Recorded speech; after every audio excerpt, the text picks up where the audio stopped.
হয় সর্বোন্নত নীতি, রাজনীতি মানে যদি হয় জি, রাজনীতি মানে যদি হয় সেরা নীতি, তাহলে এটা আমাকে বলতেই হয় রাজনৈতিক নেতা লিডারদের দ্বারাতে কোনো খারাপ কাজ হতে পারে। যারা রাজনীতি করে তারাই হয় রাজনীতিবিদ। যদিও আমি ভারতবর্ষের রাজনৈতিক প্রেক্ষাপট নিয়ে যে বিরাট পড়াশোনা করেছি, বা ভারতবর্ষের রাষ্ট্রীয় ব্যবস্থাপনা নিয়ে যে বিরাট পড়াশোনা করেছি তা না, তবে যতদূর বুঝি সেইটাই আপনাদের কাছে উপস্থাপন করছি।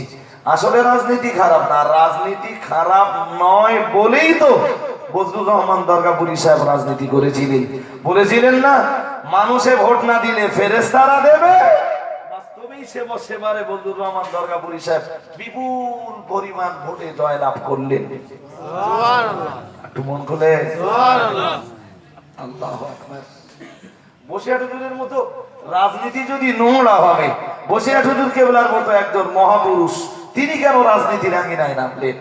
চুটিয়ে মুসলিম লীগ করেছেন, যদিও কোনোদিন ক্যান্ডিডেট হননি, চুটিয়ে রাজনীতিটা করেছেন। হুজুরের রাজনীতির লক্ষ্য ছিল রাজনৈতিক ভাবে যদি একটু মজবুত হতে পারি, জায়গাটা যদি একটু কংক্রিট হয়, একটু অসহায় মুসলমানদের পাশে দাঁড়াতে পারবো। দুবেলা যাদের চোখ দিয়ে পানি ঝরে তাদের চোখের পানি হয়তো মুছে দিতে পারবো। অন্নহীনদের জন্য হয়তো অন্ন, বস্ত্রহীনদের জন্য হয়তো একটু বস্ত্রের সংস্থান করে দিতে পারবো। সুবহানাল্লাহ, একটু মন খুলে সুবহানাল্লাহ।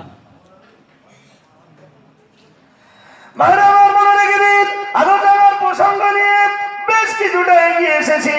ও বাবাজিরা বাবা, যে বছরে বাংলার মাটিতে মুসলিম লীগের অনেকগুলো প্রার্থী যখন জয়লাভ করলো, ও বাবাজিরা বাবা, মুসলিম লীগের অনেকগুলো প্রার্থী যখন জয়যুক্ত হলো, গভীরভাবে বুঝবার ব্যাপার। বসিরহাটের বড় মাওলানা আল্লামা ইহিদ আল্লামা বাঙ্গাল আল্লামা রুহুল আমিন রাহমাতুল্লাহ আলাইহি মনের ভিতরে বড় আনন্দিত, মনে মনে বড় আনন্দিত হলেন। এবার বুঝি গরিবের পাশে দাঁড়াতে পারবো, এবার বুঝি অসহায়ের পাশে দাঁড়াতে পারবো, এবার বুঝি দুনিয়ার যে মানুষগুলো চোখ দিয়ে টাপ টাপ টাপ টাপ করে পানি গড়িয়ে পড়ে, এবার বুঝি তাদের চোখের পানি মুছে দিতে পারবো।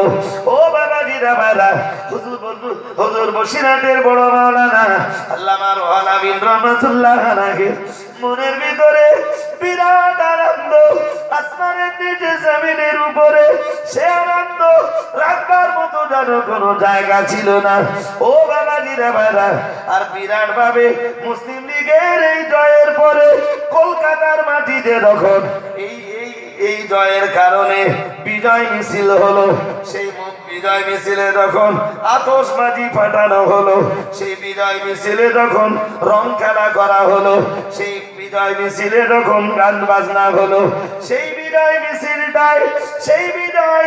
মিছিলটায় যখন ব্যান্ড মাটি দিয়ে গান বাজনা করিয়ে নেওয়া হলো, সেই বিজয় মিছিলে যখন রং আর আবির মাখিয়ে দেশের হাজার হাজার মুসলমানের ঈমান কেড়ে যখন নেওয়া হলো, ও বাবাজিরা ভাইরা, দেশের হাজার হাজার জনগণের ঈমান যখন চলে গেল, বসিরহাটের বড় মাওলানা আল্লামা ইহিদ আল্লামা বাঙ্গাল আল্লামা রুহুল আমিন রাহমাতুল্লাহ আলাইহি বসিরহাটের মাটিতে দাঁড়িয়ে এই খবরটা শুনবার সঙ্গে সঙ্গে বলেছিলেন যে রাজনীতি মুসলমানদেরকে ঈমান হারা করে জাহান্নামের দরজায় ঠেলে দেয়, যে রাজনীতি মুসলমানদেরকে কাফের বানাতে সহায়তা করে, যে রাজনীতি মুসলমানদের ইহকাল পরকালের অমূল্য সম্পদ ঈমানটাকে ছিনিয়ে নেয়।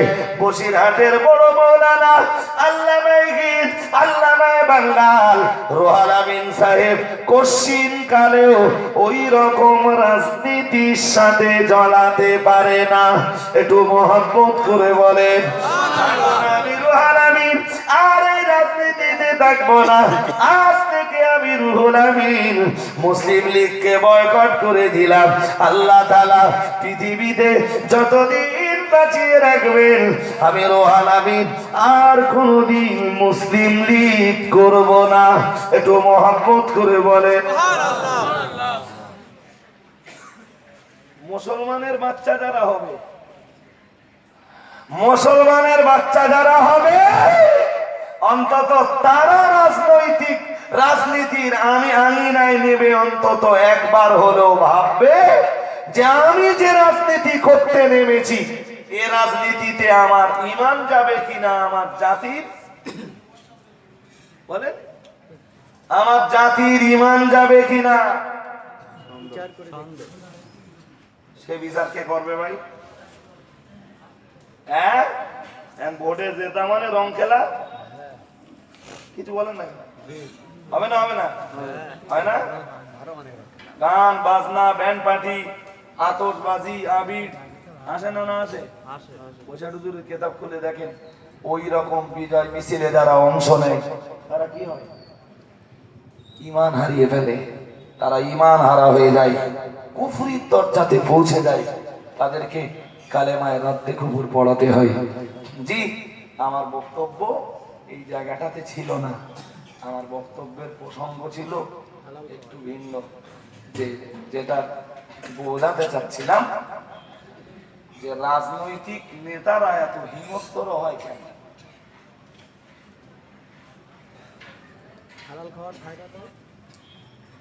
আমার কথা বলছেন হিংস্র কিনা বলেন না?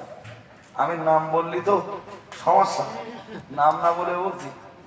বাড়ির লোক পাঠিয়েছে ডাকতি, বলতে যাই অমুক ডাকতেছে, তো বলতে যে ভাতটা খাচ্ছি না, খেয়ে যাচ্ছি, তাহলে না বলেছে যে অবস্থায় আছে ওই অবস্থায় আসো,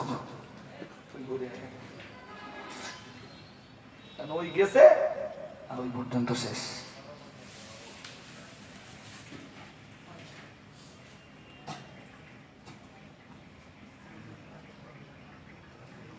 ভাত আর এসে খাওয়া হয়নি। কি ব্যাপার? না ওই নেতার নামে কি বললো,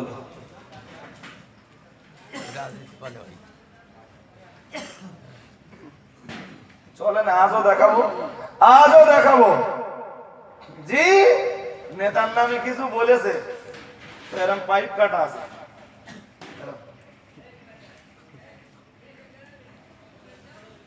ডেকে এনে সেই পাইপ দিয়ে পেটানো হবে।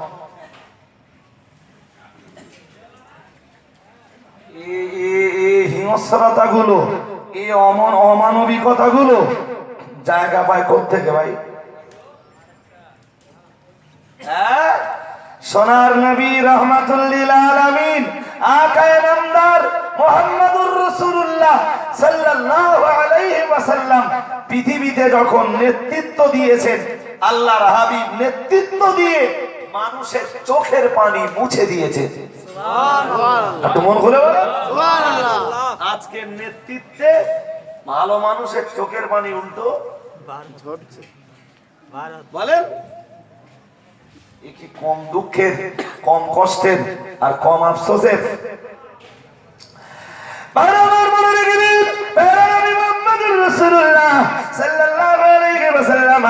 আমার আল্লাহ নবী জীবনের ইতিহাস আমি আলগা করব না। ও বাবাজিরা ভাইরা, ছোট্ট দুটো কথা বলি, মাথায় রাখুন। প্যারা নবী মুহাম্মদুর রাসূলুল্লাহ সাল্লাল্লাহু আলাইহি ওয়াসাল্লাম, আল্লাহ পাকের হাবিবি দয়ার নবী আমার, পৃথিবীর জমিনে নবীর নেতৃত্বের একটা দিকের কথা বলবো। ময়দানে উহুদে হযরত হামজা যখন শহীদ হয়ে গেলেন, ও বাবাজিরা ভাইরা, হযরত হামজার শাহাদাতের পরে হযরত হামজার মেয়েটাকে বিবাহ করবার মতো কেউ হচ্ছিল না, হামজার মেয়েকে বিয়ে করবার মতো কেউ নাই।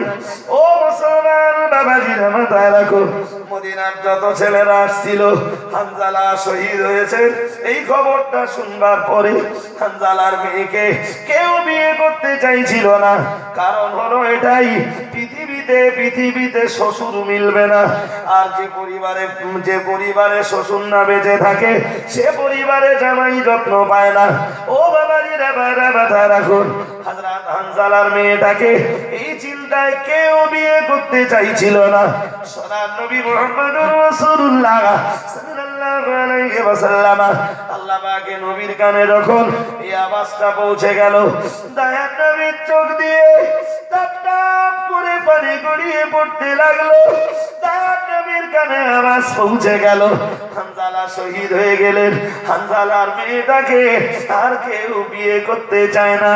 ও বাবাজিরা বাবা, সোনার নবী মুহাম্মদুর রাসূলুল্লাহ সাল্লাল্লাহু আলাইহি ওয়াসাল্লাম আল্লাহ পাকের নবী, আল্লাহ পাকের হাবিব সেই দিন কোন একটা ওয়াক্তের নামাজের পরে মসজিদে নববীর মিম্বারের উপরে দাঁড়িয়ে সোনার নবী রাসূলুল্লাহ বললেন, ও আমার সাহাবীরা বলে রাখো, নবী রাসূলুল্লাহ বলে দিলাম, মসজিদে নববী ছেড়ে কেউ যাবে না।